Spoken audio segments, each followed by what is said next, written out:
안녕하세요. 원자의 구성 입자에 이어서 이번엔 두 번째 동위원소에 대한 내용 같이 보도록 합시다. 동위원소는 여러분이 1단원에서 짤막하게 본 적이 있기 때문에 어렴풋이 어떤 내용인지는 알고 있을 거예요. 그러면 조금만 더 자세히 보도록 하겠습니다. 동위원소에 대한 정의는 기본적으로 맨 첫 번째 줄과 똑같아요.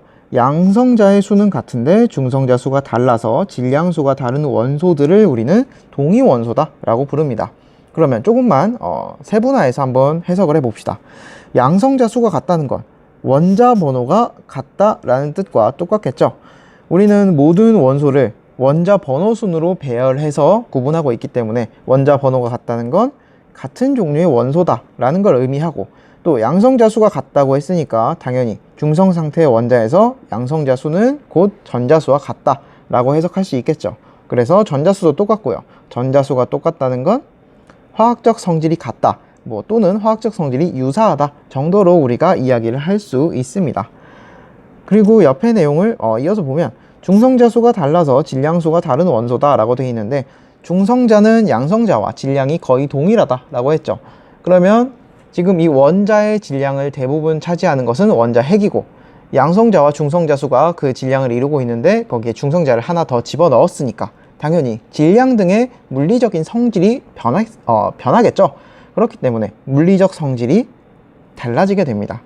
그래서 동위원소는 같은 종류의 원소지만 질량 등의 물리적 성질이 다른 원소, 그리고 그게 달라진 이유는 중성자 수가 달라지기 때문이다 라는 것, 이 내용을 여러분이 알고 있어야 돼요.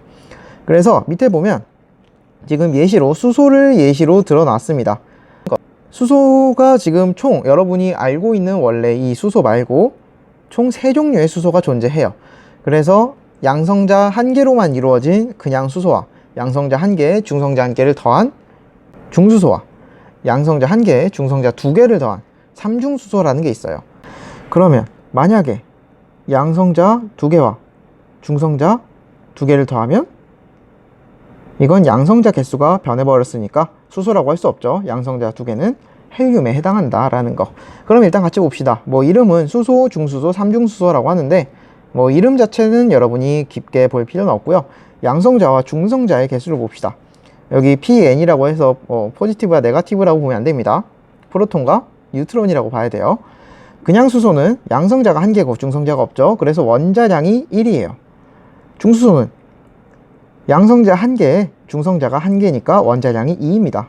마지막 삼중수소는 마찬가지로 양성자 개수는 변해서는 안 되겠죠. 전부 1이고 중성자의 개수만 변합니다. 중성자 개수가 2개라서 원자량이 3이에요. 그러면 앞에서 잠깐 언급을 했었지만, 그럼 이 수소의 경우는 원자량을 몇이라고 불러야 될까요? 1짜리도 있고 2짜리도 있고 3짜리도 있습니다. 그래서 우리가 실제 자연계에 존재하는 존재 비율을 고려해서 평균 원자량을 계산해서 이용합니다.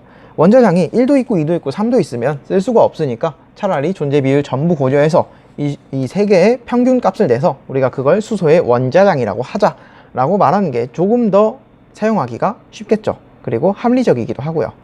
그래서 오른쪽으로 올라가서 같이 보도록 할게요. 예시로 탄소를 예시로 봅시다. 탄소는 질량수가 12짜리인 탄소가 있고 질량수가 13짜리인 탄소가 있어요. 총 2종류의 탄소가 있는데, 그 중에서 질량수가 12짜리인 탄소가 대부분 자연계에 존재합니다. 그리고 13짜리는 매우 조금 존재해요. 그런데 존재하지 않는 건 아니니까 탄소의 원자량은 12다 라고 말할 수 없겠죠. 그래서 평균 원자량을 계산하면 12짜리가 99만큼 있고 13짜리가 1만큼 있는데, 그걸 전체 개수인 100으로 나눠주면 탄소의 평균 원자량이 12.01이다 라는 값으로 계산이 됩니다. 그럼 비슷한 예시로 밑에 예시 두 번째를 볼게요. 우리가 알고 있는 염소의 원자량은 35.5로 알고 있어요. 염소의 평균 원자량은 35.5입니다. 그런데 실제 자연계에 존재하는 염소는 35의 질량수를 가진 염소와 37의 질량수를 가진 염소 두 가지가 존재해요. 그러면 이때 35짜리와 37짜리의 존재 비율을 계산해라 라고 나오면 우리가 직관적으로 풀 수도 있지만 좀 더 수식으로 풀게 되면, 먼저 35짜리 비율이 X%만큼 있다고 가정해보고, 그러면 37짜리는 100 마이너스 X%만큼이 있겠죠. 그럼 계산하는 법은 이미 다 나와 있습니다. 35짜리가 X만큼 있고 37짜리가 100에서 X를 뺀 것만큼 있는데 전체 개수가 100이니까 이 값을 계산하면 35.5가 나와야 된다. 그러면 X는 75라는 값이 나오고 그 다음에 100-X는 즉 37 질량수를 가진 염소는 25의 비율을 가져야겠죠. 그렇기 때문에 35 질량수 염소는 75%의 존재 비고 37짜리 염소는 25%다 라고 계산을 할 수 있습니다. 그래서 이렇게 평균 원자량, 동위 원소를 가지고 물어볼 수 있는 건 동위 원소의 양성자, 중성자의 개수를 비교할 수도 있고 또는 조금 더 나아가서 전자의 개수까지도 비교할 수 있어요. 전자 개수는 어차피 똑같은 거 아니냐 라고 할 수 있지만 우리가 항목을 3개를 주고 양성자를 주고 중성자를 주고 그 다음에 전자를 준 다음에 이 3개를 전부 다 가려버립니다. 이 중에서 뭐가 양성자고 뭐가 중성자고 뭐가 전자인지 모르게 가려버려요. 그 다음에 여러분한테 찾아라 라고 문제를 줄 수도 있고 또 평균 원자량, 동위 원소를 이용한 평균 원자량을 계산하는 법을 아니까 계산해내라 라는 문제가 있을 수도 있고요. 또는 그 존재 비율을 찾아라 라는 내용의 문제를 제시할 수도 있습니다.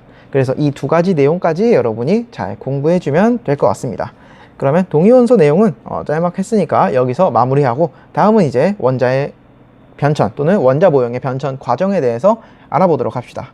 수고했습니다.